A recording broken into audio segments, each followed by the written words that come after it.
All right. Welcome back, listeners, to another episode of the EFFL official podcast. This is episode 32. Pablo, Yeah. what do you think, man? I don't know, man. That's a lot. It's a big number now. That's pretty exciting. My name is Todd, and I am your host, and my producer is Pablo. Hey. How's it going, sir? Oh, not bad. All right. Good to see you again. As always, we want to thank our sponsors, 123go.io and Tabby Entertainment. And you can find all of us on extremeffl.com. Mm-hmm. How about those things above my head, Paul? How about all those things? Oh, yeah. Make sure you like, comment, and subscribe. Check out our social medias as well. All that good stuff. Make sure you check out our website. Yep. And yeah, to be fair, you can still use this podcast promo code if you're going to be signing up for the second half of the season and save 20%. That is a thing. That is a thing. So, week 9, we had discussed some of the highlights from week 9. We have also some of the 19 teams have already got their spot reserved in the championship game of the leagues. Oh, yeah. Talking about some of the Extreme Exchange hot hands, who's out there, who's ready to be bought. Week 10 has some big games coming up. We'll go through some of those and some of the players to watch, as well as how is AI doing. Pretty shocking in some cases. And then, of course, as always, we do your and mine game of the week. Mm-hmm. We'll get to all that coming up in 1 second, so hang on.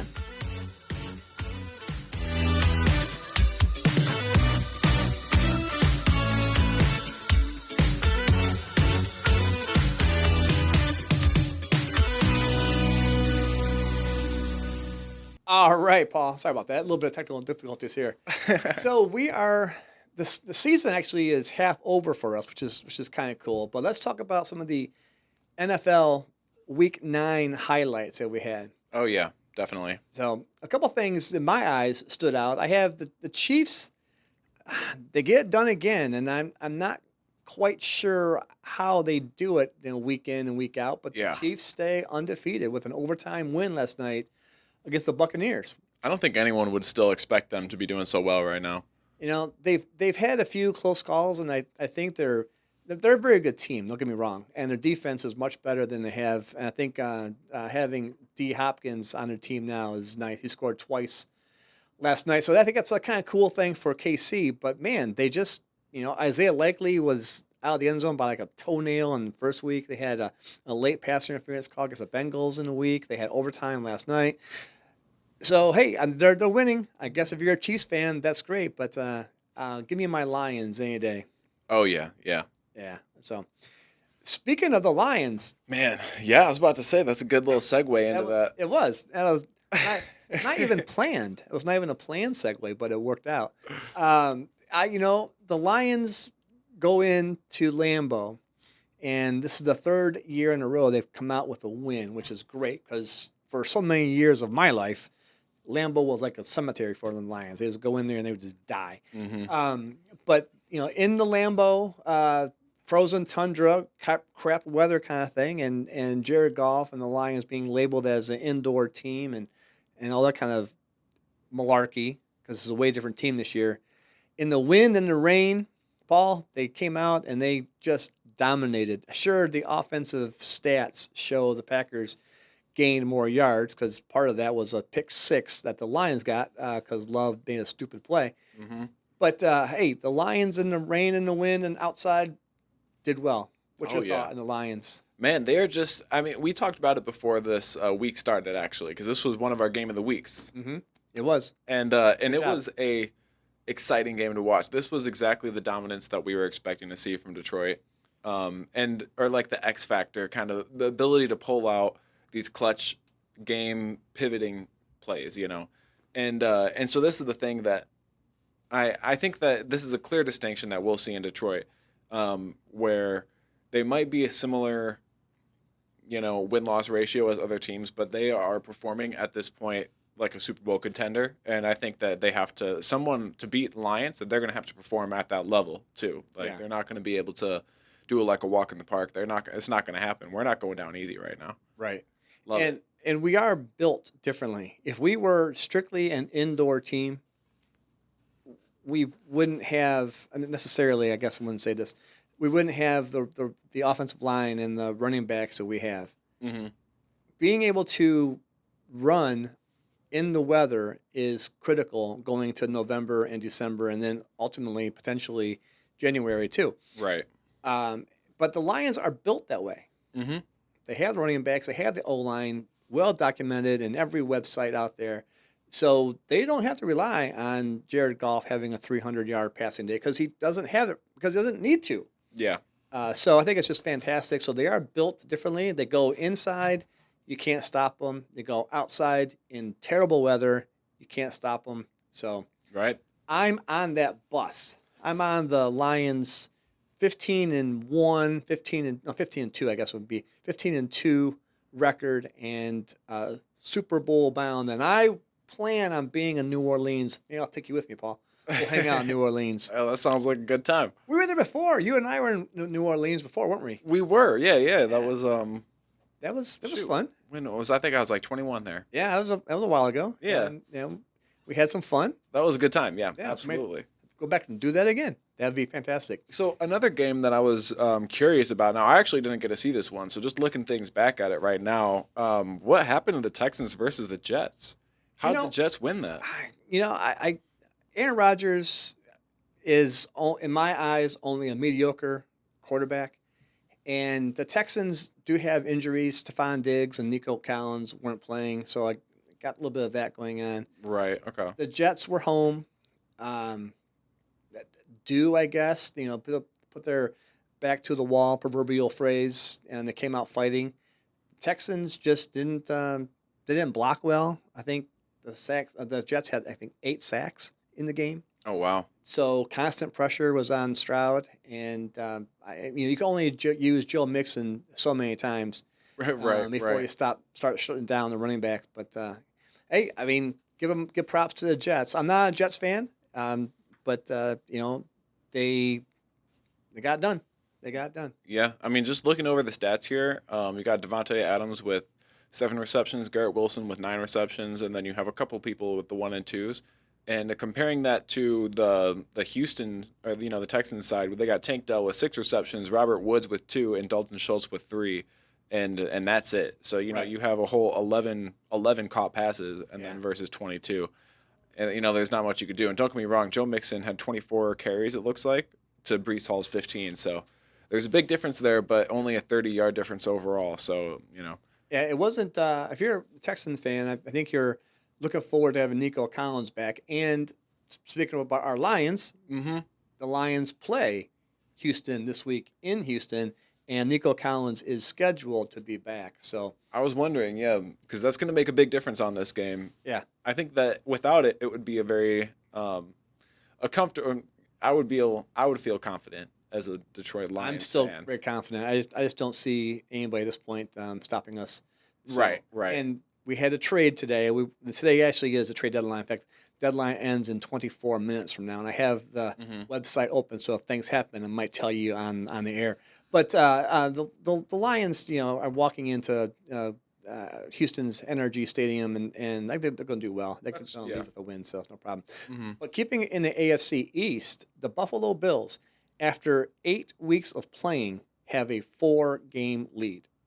Wow. The Jets, Patriots, and the Dolphins all are sucking you know what. Yeah. And so that being said, Buffalo is running away, which might have some potential fantasy football problems in the future if you have Josh Allen or anybody on the Bills teams going forward, because they may be sitting them a little bit earlier than they have to.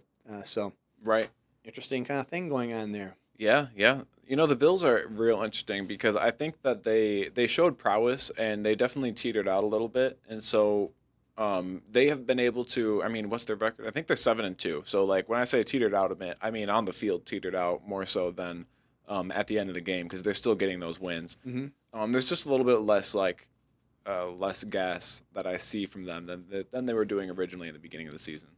Well, if you have 6 games against the Patriots, Jets, and Dolphins, that's going to be probably 6 wins for you right there. Yep. Because those 3 teams, again, injuries, sure, they all happen. Every team has injuries. What was that team? I think was it the Falcons that were talked about to have the easiest schedule this season? Yeah, anybody in the NFC South which is Carolina, Atlanta, New Orleans, and Tampa Bay. Okay. All those teams, no one was a clear-cut runaway, obvious winner. Mm-hmm. So everybody's kind of just playing each other and beating each other up. That's kind of what they're expecting for the NFC South. But Atlanta has taken that and run with it, which is great. I like seeing that. Yeah.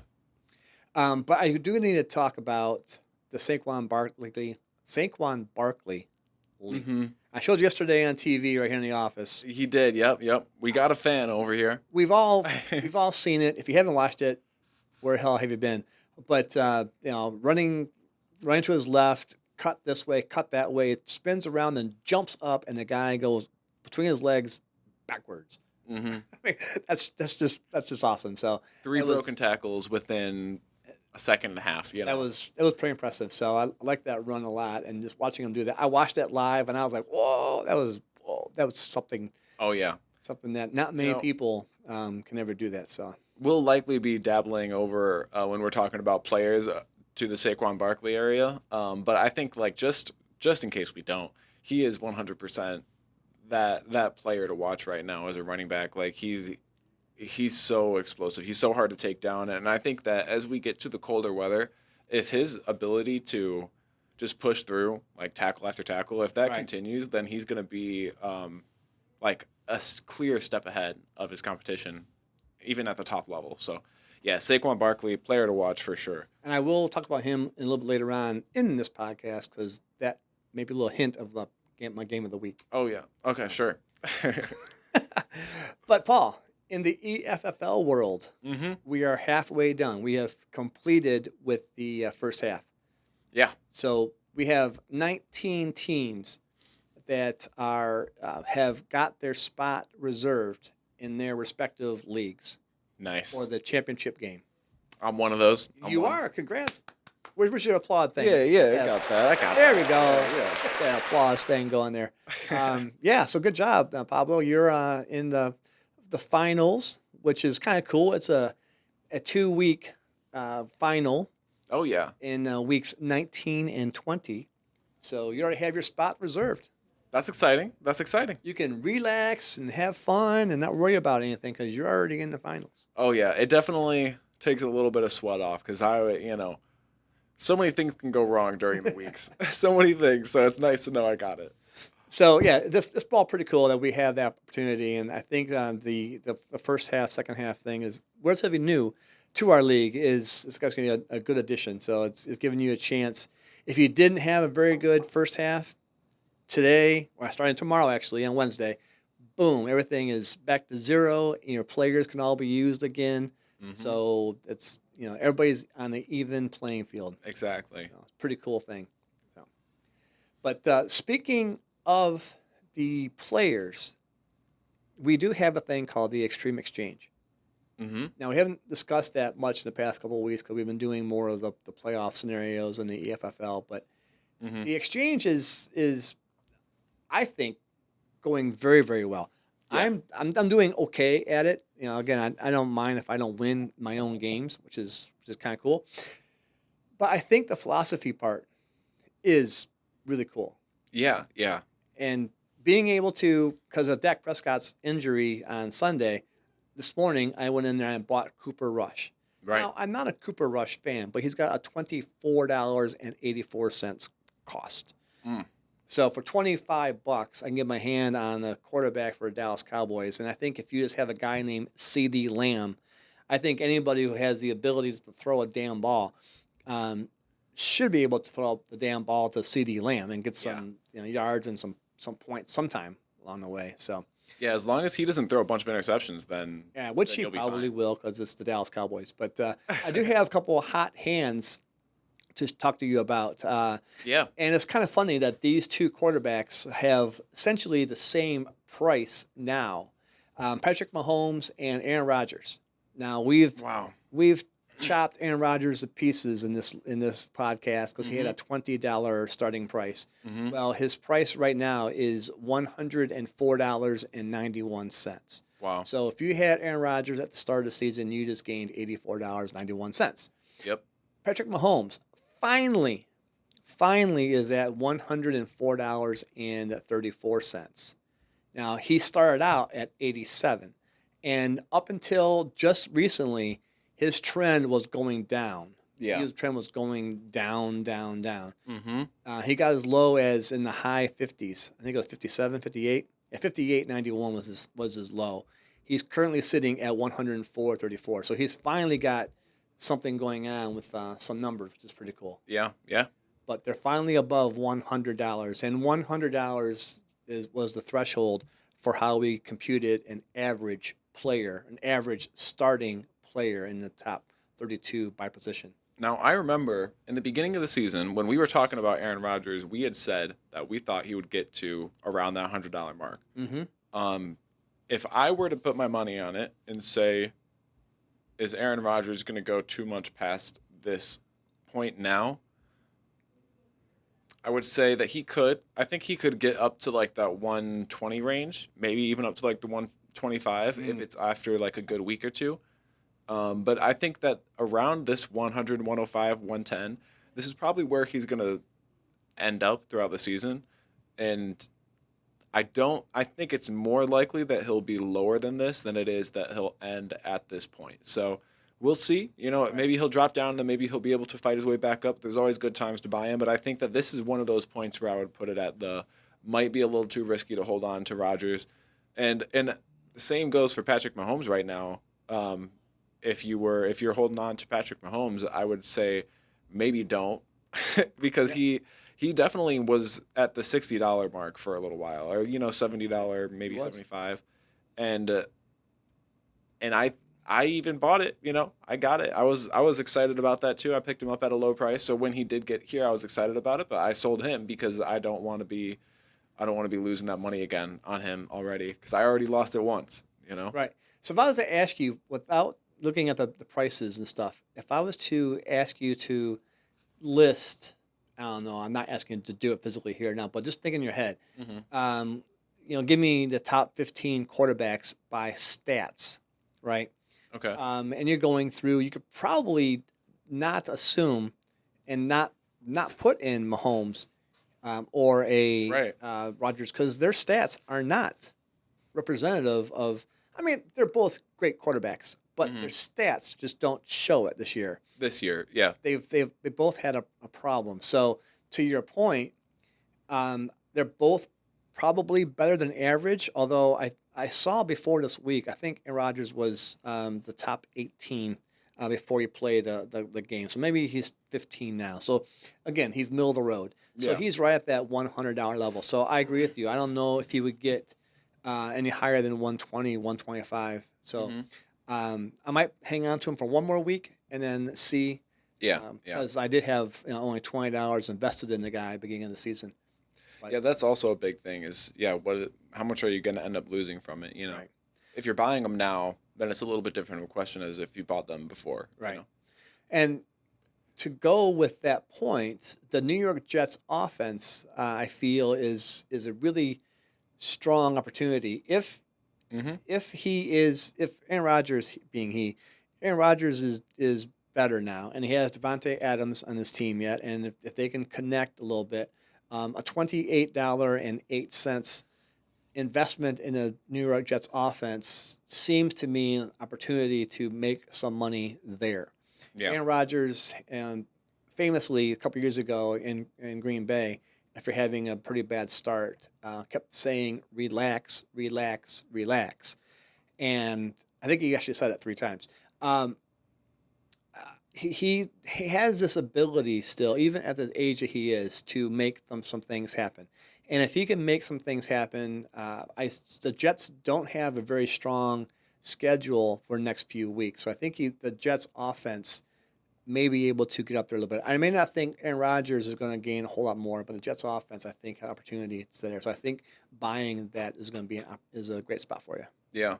And one of the things that I love about the Extreme Exchange, as we've played it out and we've gotten 9 weeks into it, is that like this different like methods, these strategies that you can take into it, these like philosophies. I think that it's really, really exciting to kind of test these things out because one of the things that I've done over the last 2 weeks in particular has been not using all of my cash on hand when I'm buying for a single week, you know? And that's something that at first was like, no, of course I'm going to try to use all my money to try to make the most that I can off of all the potential plays that I could make. But, you know, you have to remember that all of the potential trades that you're making are inherently a risk and reward based thing that you're making. And so if I'm suddenly have $200 left and I'm trying to stress to be like, oh, I'm going to find where to put this $200 and I put it on risky players, then there's a good chance that when I lose that $200, it's going to be taking away from what I was going to win off of the bets that I was more confident on. Right. You know, so recently I found that just kind of sticking with not just only safe bets, but, you know, not delving into just spending all of my cash every week has been very helpful. And I've moved from rank 10 to rank 7. So There you go. I'm moving up from it. And I think that that's really cool, the different way that the strategies actually play a role and that you can see it in effect. And I agree. That's one of the things that I'm proud of the fact that it's working out this way, because there's not always the same philosophy. You could sit there and argue on fantasy football, whether you're looking at traditional or even the EFFL leagues. There's probably a set formula, and just how well you manage that formula. Well, there's not really a set formula here. I mean, you can different ideas, and because it's all new to all of us. So maybe a couple of years from now, we might have a formula that we think might work, and be more confident of it working. But I don't. I have $52 and change left in my cash on hand, because if I want to buy somebody out there, and I mean, I could sell a Jameis Winston for $24 because he had a bad week. I could sell the Browns offense for $23. So there's 47. I have like $100 I could pull out of my pocket quickly and buy somebody if I really needed to. But that's something that is an option for me, which is something that really makes the strategy kind of cool. So I'm very happy with the way that exchange is happening at this point. Yeah, there's so many different styles of being like, I want to buy people. I know that we can keep moving on, but I'm excited about this. So, you know, you can buy just expensive players and you can buy just cheap players, and inherently you're playing a risk reward game. And like, yeah, last week when I played Justin Jefferson and he was $150, but I was like, you know what, Vikings, good matchup, we're gonna go with it. I end up making like $9 off of it, you know. Yeah. And when you try to think about like the value of that 150, I could have spread that out and I could have made more off of it, but off of the obvious choice of Justin Jefferson, you know, like it's not like that's a hard player to choose, and it was good and it gave me rewards. And so that's one of those things where it's like you can take a lot of preparation and go into it and be like, this is exactly what I want. I want to play the best possible game. Or you can say like, hey, you know what, I'm going to make some safer picks and I'm going to take my money and I'm going to be a little bit more conservative with it because I have a good amount right now, and maybe this isn't a week that I feel confident on. Then you just kind of bide your time with it. And I think that the thing that's exciting is that that's a 100% valid strategy as long as you do it right. And there's ways to do it right. Like you can pick literally any player to figure out the right way to do it. It's all on you, you know? Well, speaking of one of the players to pick, now we understand that McCaffrey was $207.90 because he had a phenomenal year last year. Well, the highest, and I know McCaffrey is scheduled to be back this week, so he actually is active. But the highest currently, who recently played active player, is Derrick Henry at $202.41. So $202.41 for Derrick Henry, $207.90 for McCaffrey. Now, I'm not saying they're ideal things to buy, but I do want to put out there that if McCaffrey plays just a little bit in his first game this weekend, he probably won't have very good stats. So his numbers are going to drop. And they're saying it's going to take him probably 3 weeks before he gets to his full complement of snaps. Okay. So he may have 2 weeks of going downhill before he becomes a really good buyable player in this case. But I wanted to point out that Derrick Henry, he's having a phenomenal year and he deserves it. Right. He's having a $202 at this current point. And I think that especially when you point out Derrick Henry, like if you were to look at Derrick Henry and you were to look at the person who hasn't played at all, as good as Christian McCaffrey is, you know that Derrick Henry is a solid choice. I think a majority of players, drafting players, would choose Derrick Henry over Christian McCaffrey right now. And so I understand if you're a big fan, definitely by all means do whatever you want to do. But I definitely think that there is a really good point to be made to say that if he is in, maybe only for even just 3/4 of a game, Christian McCaffrey could easily be looking at a $125 game. Yeah. Which is very detrimental to a whole overall $7 price. Yeah. price tag. Right. Yeah. So, you really want to make sure that if you're playing somebody at that high of a value, that you're going to be getting that value out of that player. Yep. And you can expect, for instance, Justin Jefferson. If they're $150, Derrick Henry, he's $200.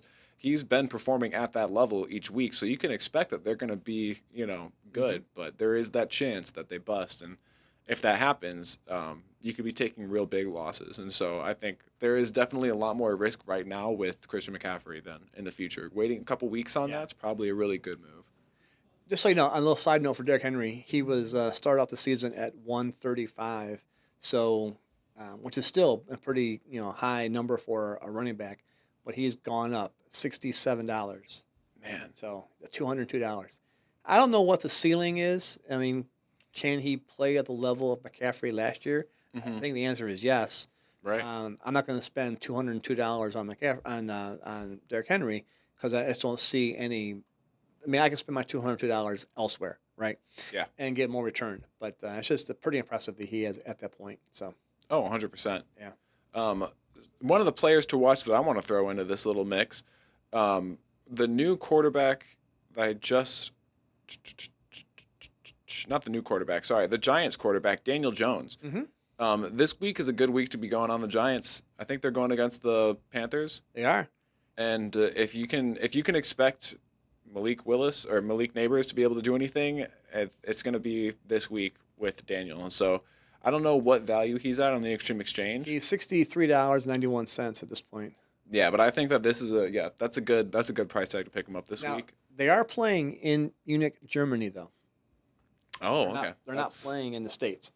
That could throw things off a little bit. But you're right. If there's an opportunity to buy anybody on the Giants team on a short-term investment, I don't think any player on the Giants team is worth a long-term investment. Right. I think a short-term investment, buying Daniel Jones, Malik Neighbors, might work out because they're playing the Carolina Panthers, and Panthers just haven't stopped anybody this year. Yeah, I mean, even and I think it was like 17 projected points in the standard conventional league, and that's not terrible. It's not great, but for EFFL standards, when you can pick him up at a $60 price tag, and then he's also performing at that level, then it's someone to consider. Yeah, definitely. Yeah, so that's a good point. Great point, Paul, on that. So those are just a few people who we have on the exchange. We call them hot hands or chances to buy. So that's a good call there. Yeah. And then the last one that I want to throw out was Saquon Barkley. I don't know what he's doing this week, but obviously he's a hot player that you can always pick up. I know he's expensive. Oh yeah, they're going against the Cowboys. Going against the Cowboys. Yeah. I think that this could be a good week to pick Saquon. I know that he's been doing good, so his gain that you're probably going to get isn't going to be as much as what it would be for some other picks. Well, he's $176. Yeah. So it's a lot of money to invest in Barkley.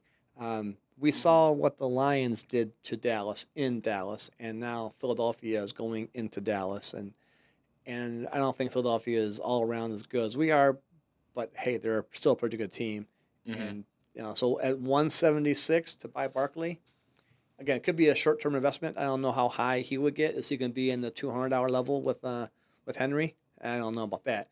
Right, but I think he could get there. To be fair, but I don't think that. I think it's a short-term investment. Definitely. And one of the things that hurts Barkley's value is the 1 yard tush push that the Eagles are famous for now at the goal line. That's true. I forgot. Two touchdowns 2 weeks ago that Jalen Hurts got that were like 1 or 2 yard runs that he took away from Barkley. Barkley would be in the $200 range if he's able to get more touches at that point. The Eagles pass more. From what I understand, I'm from an eyeball test, pass more than the Ravens do. So because they're passing more, the running back could give it less value. But again, I'll give him $100 just to watch that leap again Yeah. that Oh my God. Yeah. backwards hurdle. Hell yeah. Yeah. Those are some players though that we think are exciting to keep an eye out on. Yeah. So, hey, do you have a soundbite there for some of the NFL things going on? Oh, I got some stuff for the news. For any of the NFL news, we've got it all. All right. Well, we will get to our picks of the week a little bit later on in this show, but we do have some big Week 10 games in the NFL, and I have three that I'm listing out here, Paul. Mm-hmm. I have Pittsburgh playing at Washington. Now, I'm still, I guess I can finally say that I think Jaden Daniels is the real thing. I know I commented earlier on in these podcasts months and months ago You did. that he's going to be better than Caleb Williams and whatnot. But Mhm. I'm not sure. I thought he'd be as good as he has been. Um, so they're playing the Steelers. It is in Washington. The Steelers have a phenomenal defense historically, and they still do. This is going to be my. I'm not picking it for my game of the week, but I Yeah. do think this is the first game for Jaden Daniels where he has to really come out and show. I think Commanders will still win because I'm not confident in the Steelers' offense, Mm-hmm. but I am looking forward to seeing how the Steelers' defense does against Jaden Daniels and vice versa. Yeah, definitely going to be testing Jaden Daniels, and since this is the second half, if he can win this, I think that this is going to win over because a lot of this is like speculation that he's trying to win us over on, and I think that getting over a 6-2 team after this first half, because the first half might be, beginner's luck. It might be, a series of luck, but in this situation, I don't think you're going to be able to pull just luck out for a win against the Steelers. And if you do get a win against the Steelers, it might not all be you. It's probably going to be like you said, because the Steelers' offense is a little bit lacking. So this is a copycat league, as the NFL is, and it's been called that for a real long time. And once one team shows how they can shut you down a little bit, then other teams who have that ability at least know how to do it. And right, we just saw the Hail Mary that happened in Chicago or with Chicago. And Chicago has a very good defense. yeah. And it took a Hail Mary, and again we won't revisit that, but that would have been a loss to a good defensive team. I think the Steelers' defense is even better than Chicago's. So yeah, we'll see. That's one of the big games I see out there. Mm-hmm. I also have two more on my docket. I have Philadelphia at Dallas, and we'll get more into that a little bit later on. But I think Dallas's season could be over with a loss. And then I have Detroit at Houston, and again, both leaders in their division. So what's your thoughts on either of those teams or games, or who else do you have as a big game out there? Had myself muted right there. Push a button. There you go. So Detroit versus Houston, I'm excited about that. I'm a big Texans fan this season. I think that they surprised me with winning me over a little bit with C.J. Stroud, but I don't think they're going to be able to do it. I don't think they're going to be able to beat the Lions, and I think that that's a good thing. Ultimately, I'm a big fan of what the Lions are doing, and I hope that they're going to be able to test themselves even more. Like I hope that the Lions' defense this week can kind of shut down the wide receiver front. If they could do that, that would be that would be a huge step in a good direction for the Lions overall. And so I think that this could be a good week where they don't have all the threats to worry about, but they got Nico Collins back. They have Tank Dell, so you don't know what they're going to be able to do, but they don't have a full front to be working with. And so this is a chance for the Lions to kind of show dominance on defense on the wide receiver front, which we haven't really had going for us as strongly as the rest. So that would be exciting to see for sure. Mm-hmm. And then what was the other game you wanted me to talk on? Well, if you have Philadelphia at Dallas, but again, I'll get to that for my game of the week. But sure, yeah. I think Dallas's season, especially now Dak Prescott is out for a few weeks, is in trouble. I guess the game that I would say is like something that I'm excited to see here is the Chargers versus Titans. I think that the Chargers have been cooking up something nice, and I think that they have the ability to kind of be a second half of the season threat. Like you can't count them out right now, and I think The Titans are not so much in that situation. So just depending on how well the Chargers do here, then we might see some dominance that they can kind of push through in the second half of the season to kind of secure a playoff spot maybe. Because I think that I would like to see them in there, and I think they could do it. I'm a big Harbaugh fan, of course, but I think that they can do it and make it in there. So I'm rooting for it, and I think that this week you can see hopefully just some dominance on their end that just looks good, just some good Chargers owning the field. Yeah. Well, it's opportunity. It's opportunity for the Chargers. They've done a really good job. Running game is strong, and of course you know that with Harbaugh, he's everywhere he's gone. He's got a good running game, and with that, good defense kind of bodes well because if you're running the ball more often, the clock goes a little faster. Or defense is not on the field as long. All kinds of good things going on there. So that it does bode well, and the numbers show it. And the Titans' offense is not that good. They got rid of D. Hopkins. He's in Kansas City now, so there's not a lot of offense there. The Lions just dismantled them. Because funny watching that game a little bit quickly about the Lions and Titans. The game was tied 14-14 at one point, and the Titans were running back and forth and passing and all kind of good stuff, and then it just happened. So you could tell there's a pretender versus a contender.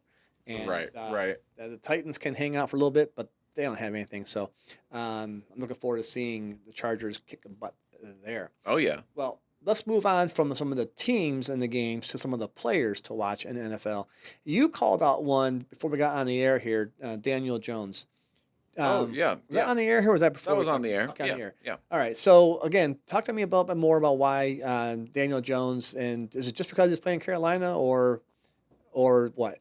Well, so I think that the Giants have been having the wide receiver. Obviously, Malik Neighbors is really good, but I feel like they have quarterback struggles, and so normally Daniel Jones wouldn't have stood out to people as an option to choose. And I think that in a conventional league, this is the time where you might want to make that bet. Like, of course, going against the Carolina Panthers is a legitimate strategy to think like, hey, is this going to be a safe bet? Like if I had a defense and they were going against the Carolina Panthers, I would think, all right, I don't necessarily care if I have another defense as my second team. I'm going to play the one against the Panthers, So so those sorts of things are definitely an impact on this, but I also think that it's because they have a good team, they have a good wide receiver front to utilize, and so putting a quarterback in a position to kind of shine finally is going to be big. I think that most quarterbacks are looking for that. I think most people would want this opportunity,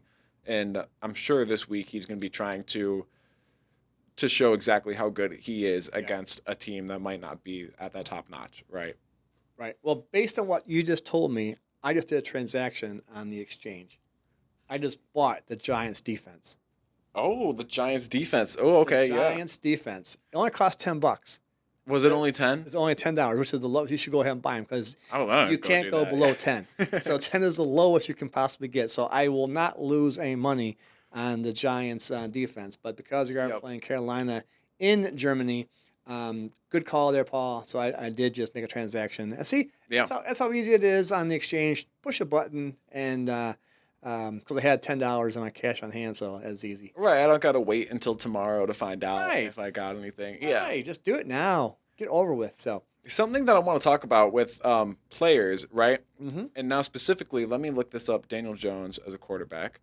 All right, Daniel Jones, $63 as a quarterback right now. Mm-hmm. Offense, if you go to the offense of the Giants, yep. Look at that, I already forgot.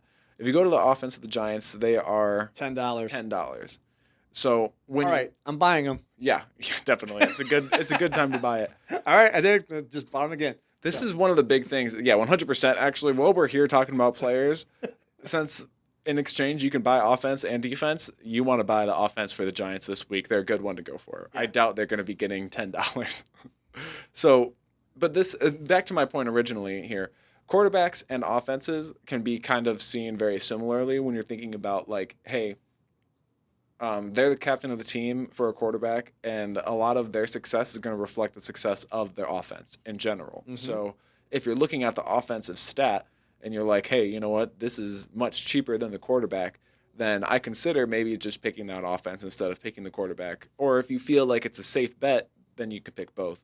But if you feel like it's a little bit more risky and you think that, oh, maybe I don't want to pick up this quarterback for 120, but the offense is being sold at 80, and you feel like it's a good week, then Right. go for the offense. That's true. And I think at $10, buying the offense and defense for the Giants is making some money. Mm-hmm. So there you go. Are you going to buy him? Daniel Jones? Yeah. Oh, yeah, I'm picking him up right now. No, the offense and defense. Oh, yeah, I got that already. Yep. I'm not sure about Daniel Jones as much, but I'm confident in the team. Speaking of another quarterback I want to talk about quickly is Sam Darnold.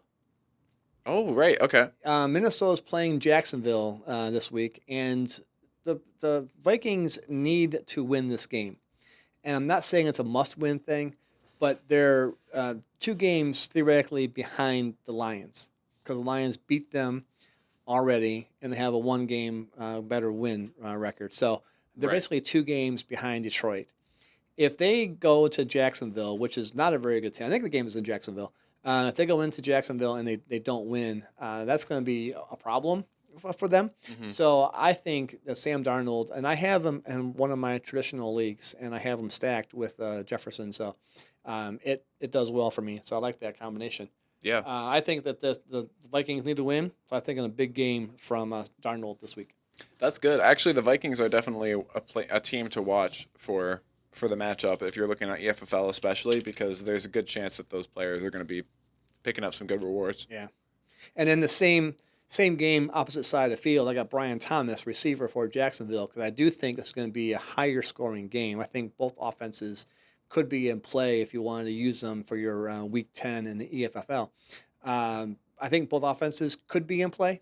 Mm-hmm. So I think with Brian Thomas, who's a very impressive rookie receiver for Jacksonville, and Minnesota's pass defense is not very strong.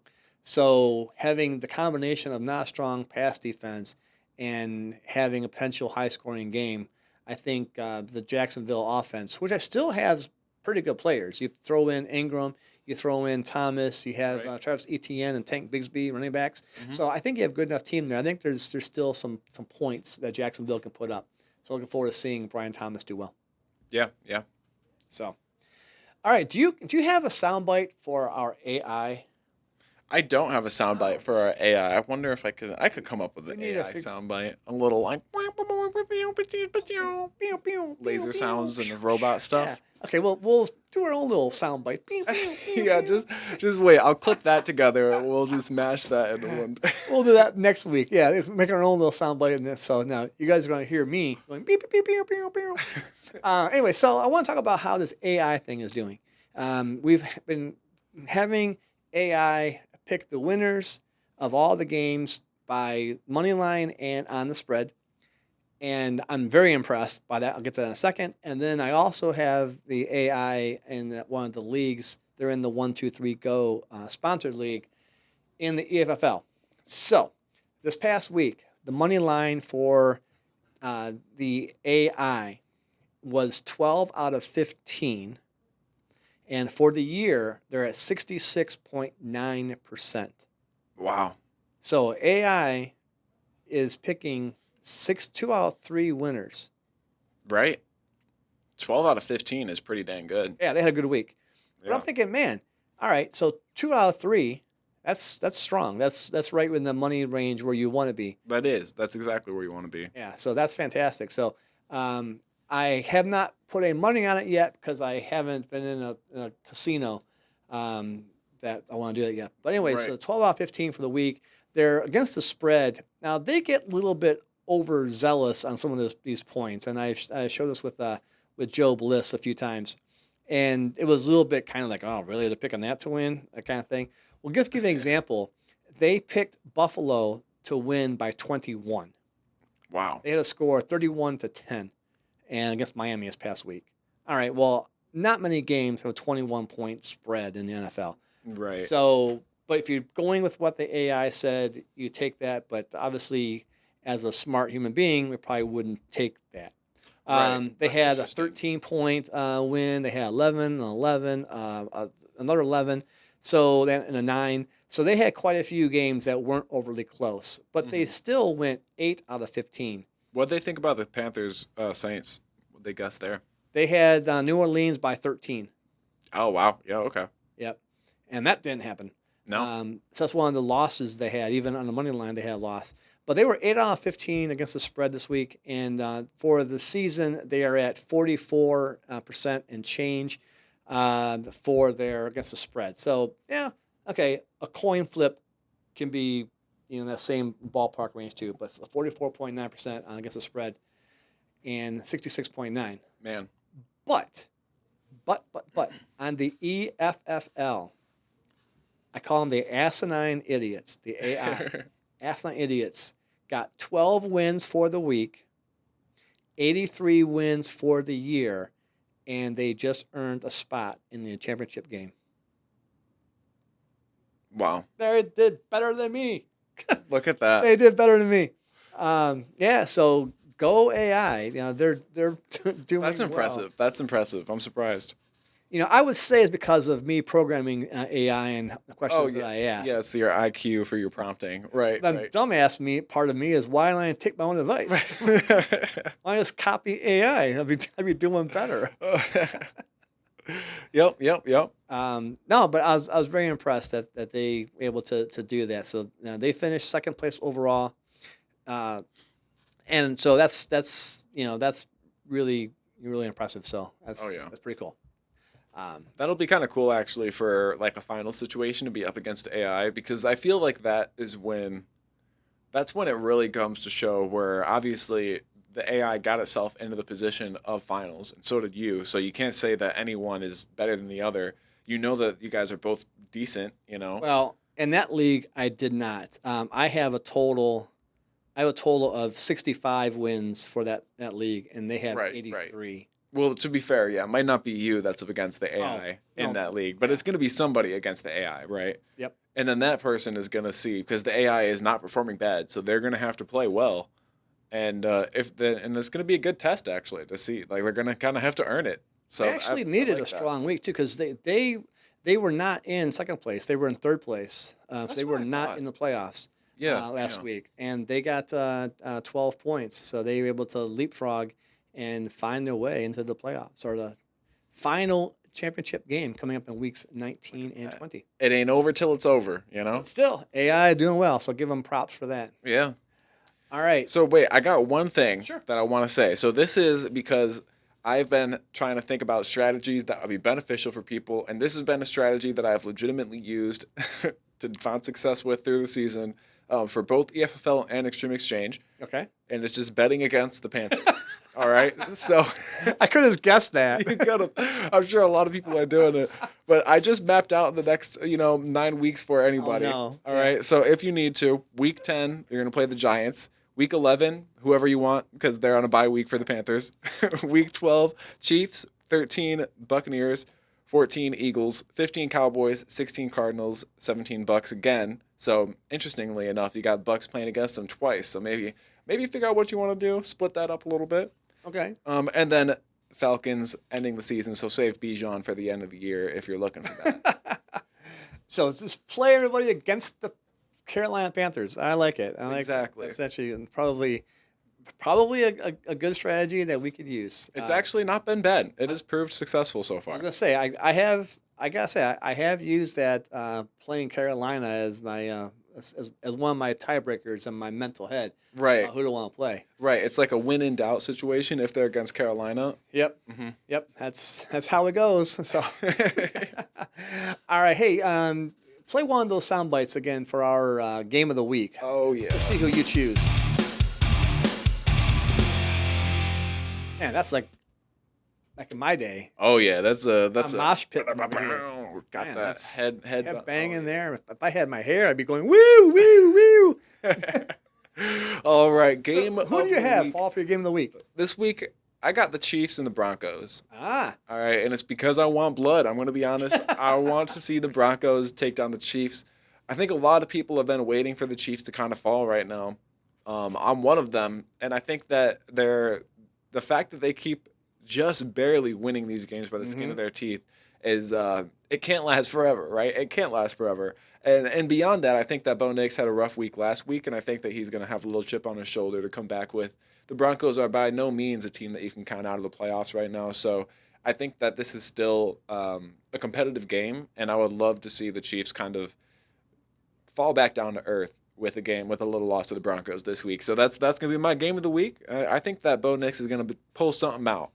So why are you against the Chiefs? And I know I have the same reason. I had the same. I'm not a big Chiefs fan because I'm getting kind of tired of them. Whether it's because they back-to-back champions or because of the whole Taylor Swift thing. Good God, I don't want to know when she walks down the whatever back alleys of the stadium to get them to their press box. Oh my God, I don't want to see her in the press box. I don't give a rip, right? You know, when we're in the middle of a game and then all of a sudden you hear the announcer talking about that is Taylor Swift and her family. Like, I don't care about that. Right. Like, where's this game going on? Yeah. You know, you're not talking about other players' families and stuff like that. Right. So, is there besides the Taylor Swift reason? Is there a reason why you're looking for the Chiefs to lose? I think it's because they're overrated. Okay. And maybe not in general as a whole, but at least this year I feel like they've been overrated.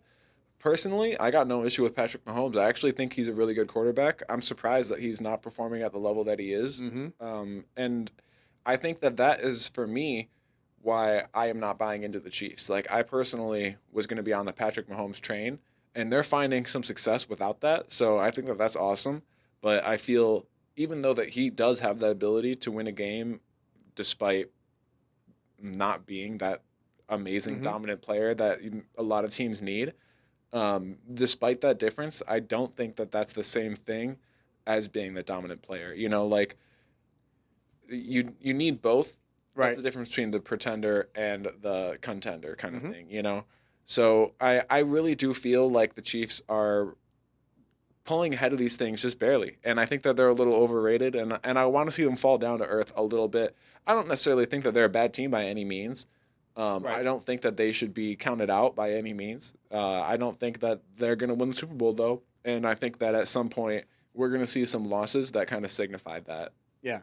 You know? One thing that I don't like about Mahomes is, and people who are watching this on YouTube, whatever, can see me doing this, but he has this like little hand kind of flicking, talking puppet kind of thing where I think he's wanting to have the play come in from the coaches. But he does this almost every play, and it's like, whatever. So okay.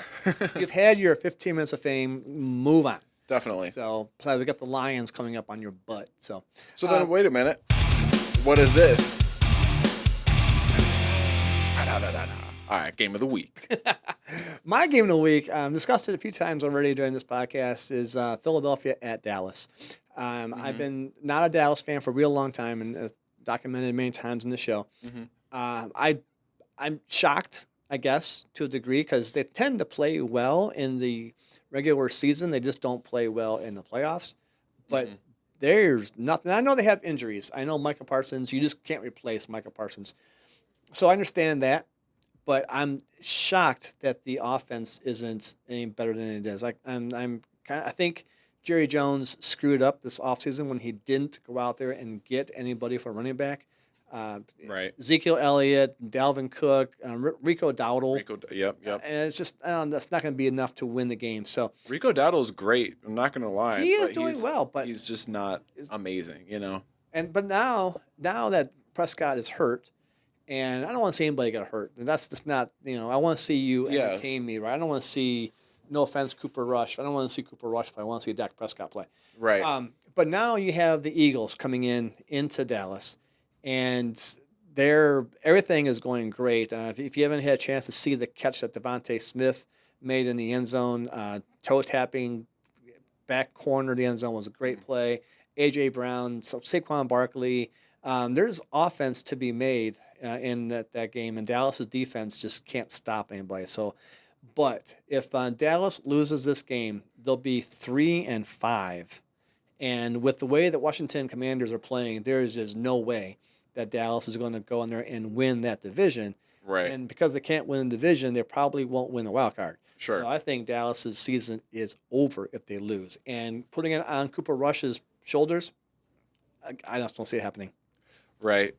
So So do you think that this is the time for? I mean, obviously Dallas is still mid-season, so they're going to be focused on winning. But do you think that this is a good time for them to be like, what kind of trades do we want to try to work out for the future, or drafts or anything? I made a comment before we got on the air here about I think Dallas wishes that the trade deadline was next week, not this week. Right, extended out. Yep, I think because I think they might be more in a selling mood. I know they just actually went out and got a trade. They got a receiver from somebody, I forgot who it was, before deadline today. So they have another receiver there, which is great. One more offensive weapon, but I just don't still see it's enough. So I think if they had the ability to take one more week and see how they do in this game, then if they don't win anything, Micah Parsons could be on the table. Because first of all, there's not enough money in the world, I don't think, for them to pay Micah Parsons after paying literally $96 million a year to Dak Prescott and CeeDee Lamb. Yeah, right. There's no money left to pay anybody else. So you're stuck with running backs by committee. And one of the coaches has said many times, if you have running back by committee, you don't have a running back. Right. So that's exactly it. Just to speak on that, Dak Prescott, man, having somebody that you paid $97 million for get injured, and when they already weren't performing at that amazing quarterback level already, it's disappointing. Well, sorry, Paul, it's $60 million for Dak Prescott, $36 million, I think it is, for CeeDee Lamb. Gotcha. Yeah. So, but still $60 million. $60 million, and I know Cooper Rush is not $60 million, and he could probably perform nearly as well as Dak Prescott is. Right. Take that money and remove it around other places. So, but all right, wait, it is that time. Oh yeah, it's that time for us to get out of here. Our hour is almost up, and as always, I want to thank Paul, my producer Pablo Bailey, for helping out here. Oh yeah, no problem. Make sure you do all of these things: like, listen, subscribe, bell, Facebook. I don't know what the hell else it is out there, but do all those things that the young kids do nowadays. We appreciate that, absolutely. It definitely is appreciated. So we looking forward to having more of those things happening. And I'll thank our sponsors, 123go.io and tabbyentertainment.com.